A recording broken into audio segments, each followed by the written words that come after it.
Hello fellow friends and family, my name is Josh and welcome back to another video. Today, ladies and gentlemen, I am joined by my friend and fellow Monster Hunter YouTuber, ReaverJolt. Hello viewers, I am ReaverJolt and I'm honored to be a part of this collaboration with Gorguini for the top 5 favorite designed subspecies. And like he said, yes, we will be discussing our favorite designed subspecies in the Monster Hunter franchise. Let's keep things short and simple and just jump right into it. At my number 5 spot, I have PUKEI-PUKEI, PUKEI-PUKEI, however you want to pronounce it. But basically, one of the main reasons why I love it so much are the colors.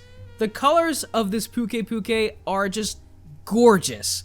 And on top of that, it has an element that really not many monsters in Iceborne have. The water element. The only ones that I can think about besides Coral is Gyarados and Namio, actually. So Gyarados and Namio and Coral are the only 3 monsters that I can think about on the top of my head that have the water element. So there's really not that many water monsters, which adds on to the distinct variety and uniqueness of this subspecies, as well as the really cool adaptive new moves that this PUKEI-PUKEI has.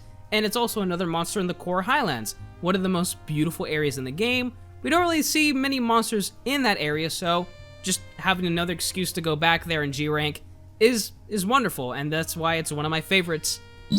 In at the number 5 spot on my list is Brute TIGREX. I always liked Brute TIGREX, and when I faced it in Iceborne, I was blown away by the detail and color scheme, making me like it even more. I like the blackish brown look with the various shades of gray and tan. The bright orange that glows from his veins when he's in rage mode really stands out. And his new 360 roar is insanely cool. The raw power of his roars in comparison to the normal TIGREX is one of my favorite things about him, and it goes really well with its design. Now, the only reason Brute TIGREX is lower on the list is because he isn't all that different from his normal counterpart apart from the features I mentioned. But that's not enough to stop me from putting this awesome subspecies on this list.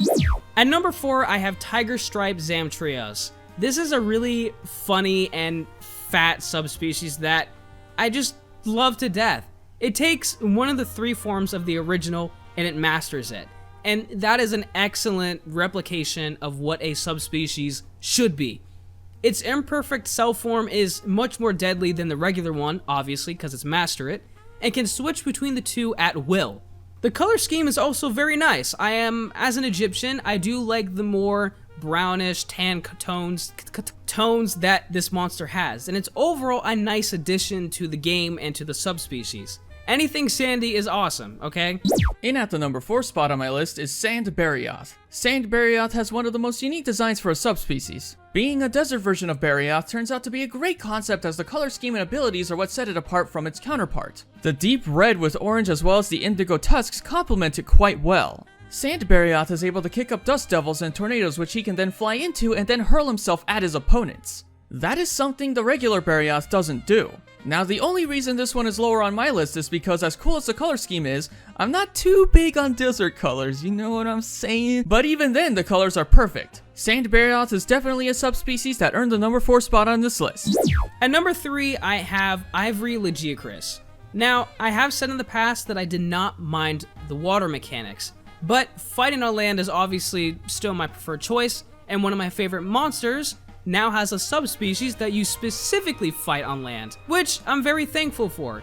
And it just has a better color scheme. Listen, you cannot argue with me that adding a white or black palette to anything, a Pokemon, a monster, a freaking person, it looks gorgeous, okay?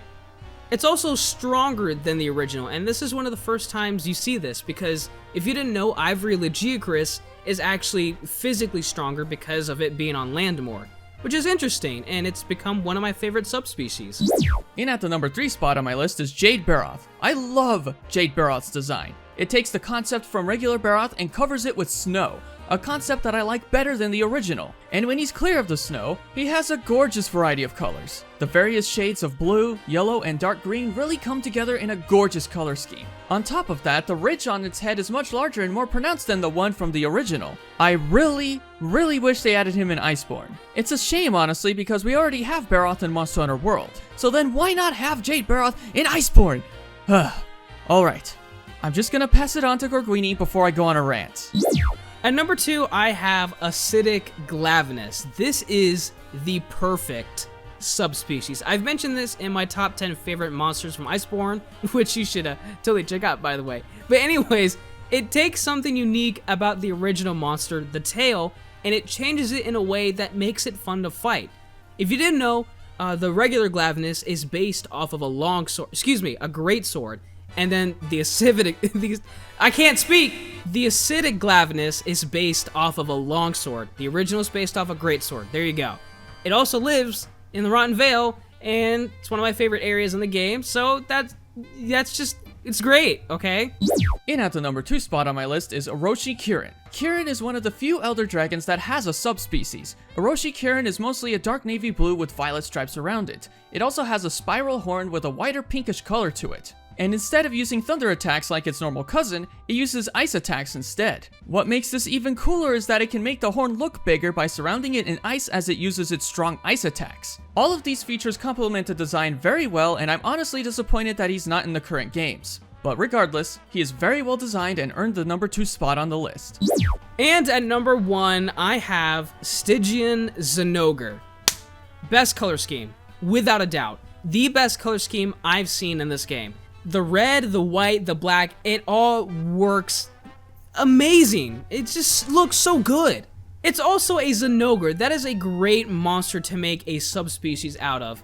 Although the dragon element can be annoying, it makes Stygian a more formidable foe. And just like Ivory LAGIACRUS, it seems more powerful than the regular one. And the way it works is that I think it's Dracophage bugs. It uses those type of bugs instead of the, what are they called? Thunder bugs. It also has new attacks in Iceborne, which is really nice addition to not only Iceborne itself, but to the subspecies in general. And honestly, I really can't say anything bad about this subspecies. It's just perfect in every single way. And in at number 1 on my list of the best subspecies in Monster Hunter is Glacial Ignactor. This is my favorite subspecies of all time, and it has an excellent design. It's basically the opposite of Ignactor. Ignactor uses fire and lava, while Glacial Ignactor uses ice and water. In addition to that, the way Glacial Ignactor works is opposite to that of its normal counterpart. The normal Ignactor's magma armor softens when it burrows and hardens over time. Glacial Ignactor's ice armor hardens when it burrows, but softens over time. In terms of appearance, I love the white coloring with the light blue under the armor. Not many people know this detail, but its beak is different too. It has more of an arrowhead shape, whereas the normal counterpart has more of an axe-shaped tip on its beak. What I find more interesting is the fact that Glacial Ignactor's beam consists of water, which explains why all of his weapons do water damage. The reason I put Glacial Ignactor at number 1 is because it's significantly different from Ignactor in a lot of ways, and that makes this, in my opinion, one of the best subspecies in Monster Hunter. Fellow friends and family, thank you so much for watching today's video. Be sure to check out my friend ReaverJolt's channel. He specifically makes clean Monster Hunter content. Is there anything you want to say, Reaver? Thank you very much for having me. On my channel, we made a similar video where we go over the worst designed subspecies. Exactly, and be sure to subscribe for more content like this on both channels, and I'll see you in the next video.